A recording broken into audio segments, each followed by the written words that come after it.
Hey, how's it going? This is Mike with How To Wargames, and you're watching part 2 of my How to Play Warcry series. Next up, we're going to learn how to set up a battlefield.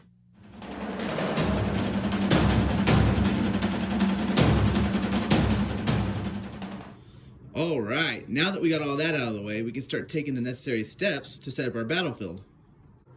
So the first step is going to be to find out which player takes the priority in the setup. To do this, each player rolls 1 dice. In the case of a tie such as this, each player re-rolls the dice. After the priority roll, and starting with the player who lost, in this case the player who rolled 4, each player breaks their warband into 3 battle groups: the dagger, the hammer, and the shield. Each one of these battle groups must have at least 1 fighter, but may not contain more than half the total available fighters in your warband. It's also important to note that 1/3 of your warband's fighters must be placed in the shield. As an example, I have set these fighters up into the dagger, shield, and hammer battle groups. As you can see, there's at least 1 fighter in each of my battle groups. In addition, my shield battle group contains 1/3 of my warband's total fighters, which would be 2.3, or rounded up to 3. This warband has 7 total fighters, therefore I cannot put 4 or more fighters in any single battle group, because half of my total fighters would be 3.5. This would also be an acceptable battle group setup, as each one of my battle groups has at least 1 fighter. My shield battle group has at least 1/3 of my fighters, and no one battle group has more than half.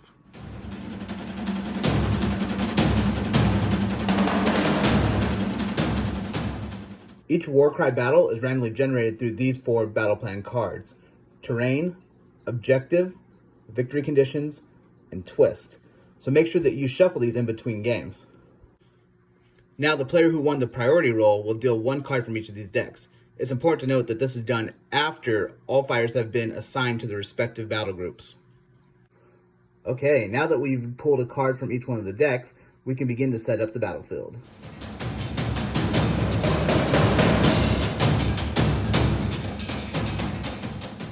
Okay, now that we got a terrain card, there's a couple things I'd like to point out. First, up here, you can see this little arrow. It points to the orientation of the map, basically north. Down here, we have a little symbol. If you see this, this means match play approved, which is something we can get into later.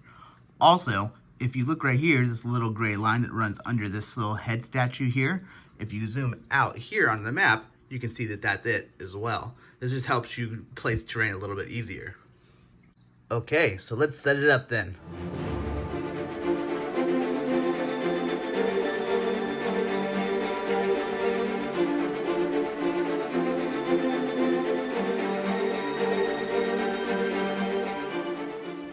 Okie dokie, now we're done setting up terrain.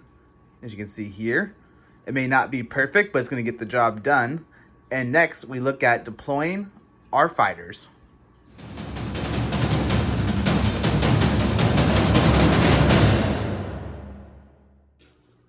Okay, so this is the deployment card that we pulled. You can see that there's 2 sets of daggers, shields, and hammers, the symbols on the card, 1 set of blue and 1 set of red. Now, the player who won the priority roll gets to pick which one of these they want to be, keeping in mind that you can see at the top with the arrows that this reflects towards the orientation of the terrain that we set up as well. So taking a closer look at what I meant by orientation, you just want to make sure that this arrow and these arrows are pointing the same direction when it comes to deploying your troops.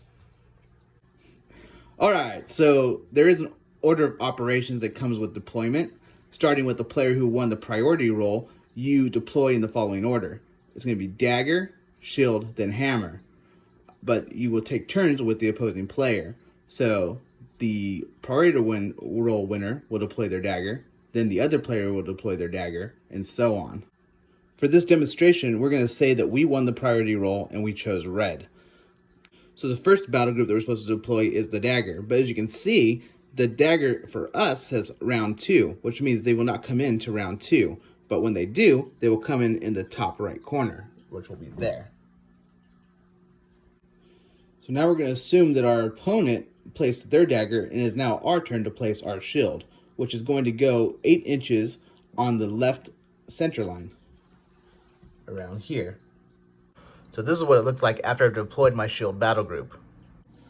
I should also mention, when it comes to deployment, you're able to deploy within 3 inches of this deployment zone horizontally and any distance vertically. So you can see we have the center line up to inches away. Over here, both my guys on the floor are within 3 inches of the center line, and this gentleman up here is still within 3 inches of the center line, just up on a platform.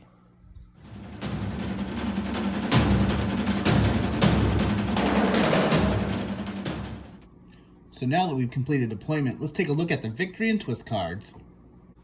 Victory cards decide how a winner is chosen and how long the battle will last. The victory condition we pulled was a pretty easy one. It's called cut off the head.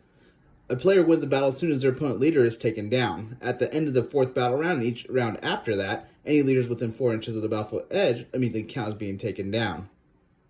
So looking at our battlefield setup, you can see that the Orc leader is here, and the Corvus Cabal leader is here. So whoever kills the opposing warband's leader first will win this battle. And if this battle persists to the 4th battle round, any leader that's within 4 inches of the board edge would then immediately be considered as taken down. This is to prevent turtling or hiding, which could lead to a long drawn out game. Now looking at the twist card, we pulled Eager for the Fight. This adds 1 to the move characteristic of all fighters this battle.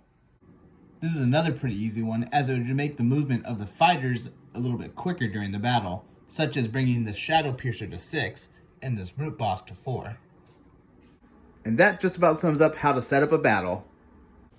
Hey, thanks for watching this video. If you enjoyed it, please subscribe, like, and comment down below. The next video up in the series will teach you all about objectives and treasures, and you can find a link for that in this video's description. Thanks again, and bye.